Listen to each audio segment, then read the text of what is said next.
OSHA Standard 29 CFR 1910.212 states that all machinery and equipment shall be secured to a stable foundation or otherwise secured in a safe manner.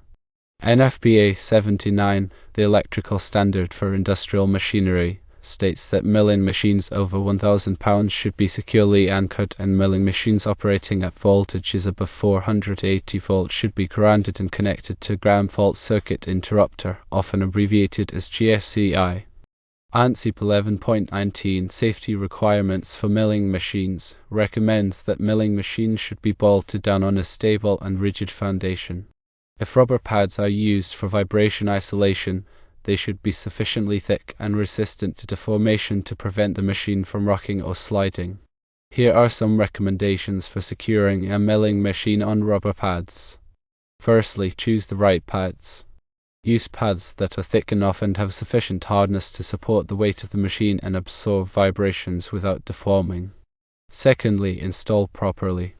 Level the machine and place it on the pads. Ensure that the pads are in good condition and free of any damage. Thirdly, use anti-vibration mounts. Consider using anti-vibration mounts between the machine and the pads to further reduce vibrations and prevent walking. Fourthly, secure the machine. Bolt the machine to the floor or a stable structure using appropriate hardware. The bolt should be sufficiently tightened to prevent the machine from moving. Fifthly, install a restraining device. If the machine still has a tendency to walk, consider installing a restraining device such as a chain or cable attached to an overhead support or a nearby structure. Lastly, monitor regularly. Check the condition of the pads and bolts regularly for signs of wear or loosening. Retighten or replace components as necessary. Selecting the right pads involves considering several factors. The thickness of the pads is crucial as it determines their ability to absorb vibrations and support the machine's weight. Thicker pads generally offer better vibration isolation, but the optimal thickness depends on the specific machine and operating conditions. The hardness of the pads is another important factor. Harder pads provide better support for heavier machines but may transmit more vibration. Softer pads offer better vibration isolation but may not be suitable for heavy machines. It is best to consult with a vibration isolation specialist or the pad manufacturer to select the appropriate hardness for the application. The material of the pads also plays a role in their performance. Common materials include rubber, neoprene, and polyurethane.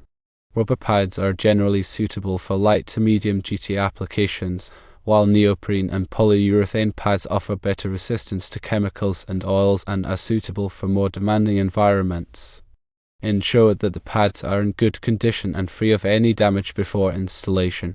Damaged pads may not provide adequate vibration isolation and can even pose a safety hazard. Inspect the pads for any signs of wear, cracking, or deformation. If any damage is found, replace the pads immediately. Leveling the machine is crucial for ensuring proper weight distribution and preventing uneven stress on the pads. Use a level to check the machine's surface and adjust the leveling feet until the machine is perfectly level. Proper leveling will help to prevent the machine from rocking or sliding on the pads. Anti-vibration mounts can further reduce vibrations and prevent walking. These mounts are designed to isolate the machine from the floor or foundation, minimizing the transmission of vibrations. Anti-vibration mounts are available in various designs, including rubber mounts, spring mounts, and air mounts. The choice of mount depends on the specific machine and operating conditions. When bolting the machine to the floor or a stable structure, use appropriate hardware that is strong enough to withstand the forces generated by the machine. The bolts should be of the correct size and material for the application. Use washers and nuts to distribute the load evenly and prevent the bolts from loosening. Tighten the bolts to the manufacturer's recommended torque specifications. If the manufacturer's specifications are not available, consult with a qualified engineer to determine the appropriate torque. A restraining device, such as a chain or cable, can provide an additional layer of security and prevent the machine from walking, especially in situations where vibration isolation is not sufficient. The restraining device should be attached to an overhead support or a nearby structure that is strong enough to withstand the forces generated by the machine. The chain or cable should be of sufficient length to allow for some movement of the machine, but prevent it from walking off the pads. Regularly inspect the pads and bolts for signs of wear or loosening.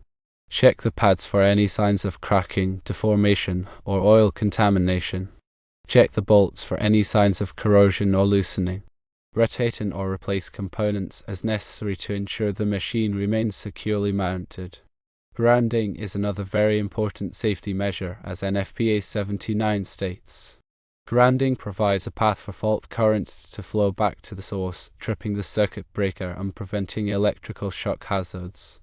Ensure that the machine is properly grounded according to the manufacturer's instructions and applicable electrical codes. Connect the machine to a grounding electrode conductor that is connected to the building's grounding system. A ground fault circuit interrupter, often abbreviated as GFCI, is a device that detects ground faults and interrupts the circuit to prevent electrical shock hazard. GFCIs are required in many areas of industrial facilities, especially in wet or damp locations. Install a GFCI on the circuit that supplies power to the milling machine to provide additional protection against electrical shock hazards. Regular maintenance is essential for ensuring the safety and reliability of the milling machine. Develop a maintenance schedule that includes regular inspections, lubrication, and cleaning. Inspect the machine for any signs of wear, damage, or leaks. Lubricate the machine's moving parts according to the manufacturer's instructions. Clean the machine regularly to remove any dirt, debris, or chips. Follow the manufacturer's instructions for operating and maintaining the milling machine. The manufacturer's instructions provide detailed information on the safe operation and maintenance of the machine. Follow these instructions carefully to prevent accidents and ensure the machine's longevity. Provide adequate training to all employees who operate or maintain the milling machine. Training should cover the safe operation of the machine, the proper use of safety equipment, and the procedures for handling emergencies. Ensure that employees understand the hazards associated with the machine and how to prevent accidents. Conduct regular safety audits to identify and correct any potential hazards. Safety audits should be conducted by a qualified person who is familiar with the machine and applicable safety regulations. The audit should cover all aspects of the machine's operation and maintenance, including the guarding, electrical safety, and ergonomics. Implement a lockout/tagout program to prevent accidental startup of the machine during maintenance or repair. Lockout/tagout procedures should be followed whenever the machine is being serviced or repaired.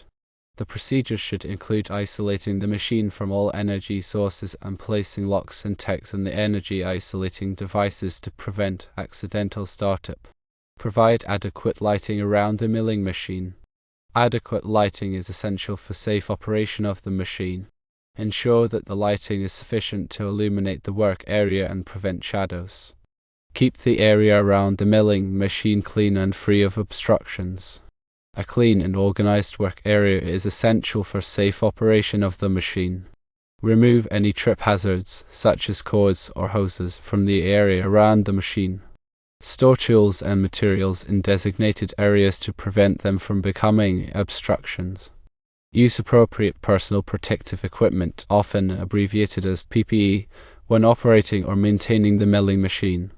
PPE may include safety glasses, gloves, hearing protection, and respiratory protection. Ensure that employees are properly trained in the use of PPE and that the PPE is in good condition. Consider the ergonomic factors when designing the workstation for the milling machine. Ergonomics is the science of designing workplaces and equipment to fit the human body. An ergonomic workstation can help to prevent injuries and improve productivity. Factors to consider include the height of the work surface, the placement of controls, and the availability of comfortable seating. Install machine guarding to protect operators from hazards such as rotating parts, flying chips, and pinch points. Machine guarding should be designed to prevent access to the hazard during normal operation. The guarding should be strong enough to withstand the forces generated by the machine and should be securely attached to the machine. Regularly inspect the guarding to ensure that it is in good condition and that it is properly installed. Follow all applicable safety regulations and standards for milling machines. Safety regulations and standards are designed to protect workers from hazards associated with milling machines. Familiarize yourself with the applicable regulations and standards and follow them carefully. These include OSHA 29 CFR 1910.212, NFPA 79, and ANSI 11.19. Document all safety procedures and training.